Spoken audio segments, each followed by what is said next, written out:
चलो, आयोग वाक्य कितने भेद होते हैं? तो आयोग वाक्य 3 भेद होते हैं। कौन कौन सा? अनुसार, सेमिनेसल, नाक की सहायता से बोले जाने वाले वर्ण अथवा अक्षर अनुसार कहलाते हैं।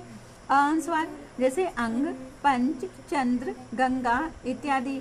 अनुनासिक नेसल क्या होता है? जब किसी वर्ण का उच्चारण करते समय नाक और मुंह से श्वास निकलती है तो वो अनुनासिक कहलाता है। जैसे बोलो 5, आँख, हंस, दांत, गांव आदि। विसर्ग कॉलन क्या होता है? अक्षर के अंत में लगने वाले 2 बिंदुओं को क्या कहते हैं? विसर्ग कहते हैं। कितना आसान है, याद हो गया कि नहीं? विसर्ग संधि किसे, सॉरी विसर्ग संधि बोलते, विसर्ग किसे कहते हैं?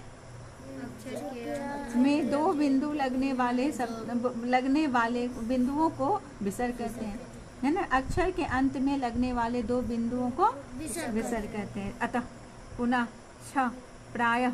और विसर्ग हा का उच्चारण कहलाता है, ये भी लिखेंगे। विसर्ग क्या है? हा का उच्चारण कहलाता है। प्रायः, हाँ, प्रायः दुख, है ना। तो यहाँ लिख सकते हैं, क्या लिखेंगे? विसर्ग हा का उच्चारण कराता है। विसर्ग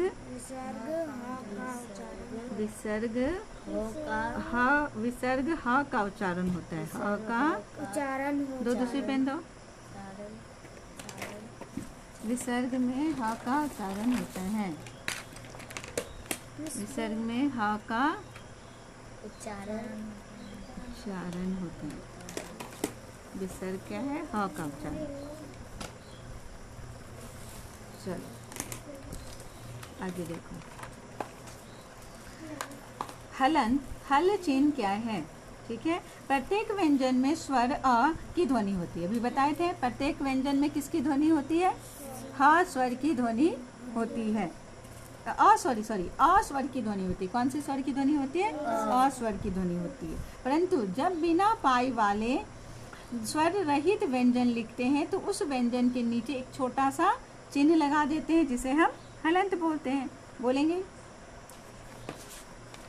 चलो, अब जैसे क में ये पाई, ये हटा दिए तो ये आधा क हो गया, या क हलंत लगा के आधा अक्षर बना सकते हैं। ग में ये पाई है ना, ये पाई को हटा दिए तो आधा ग हो गया, या फिर हलंत लगा के ज में ये पाई को हटा दिए तो आधा ज हो गया। ख में भी, घ में भी हो सकता है, मगर सभी अक्षरों में पाई नहीं होते हैं, तो कैसे लगाएंगे? जैसे ह में तो पाई नहीं है, किसको हटाएंगे? तो हलंत लगा के उसे आधा बनाएंगे। ड में भी नहीं है, ड में भी नहीं है, बहुत सारे हैं, अभी पढ़ेंगे उसके बारे में भी। इस चिन्ह को हलंत या हल चिन्ह कहते हैं। चिन्ह को क्या कहते हैं? हलंत या हल चिन्ह कहते हैं। कंपाउंड कॉन्सोनेंट्स किसे कहते हैं?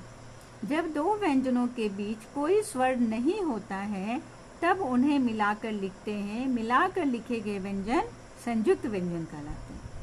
क्लियर है? जैसे अक्षर त्र, ज्ञ, स्र, इसका इंग्लिश में क्या होता है? KSH, ए नहीं होते हैं इसमें। त्र में TR, ज्ञ में GY और स्र में SHR। ठीक है, अब देखो क्यों होता है ऐसा।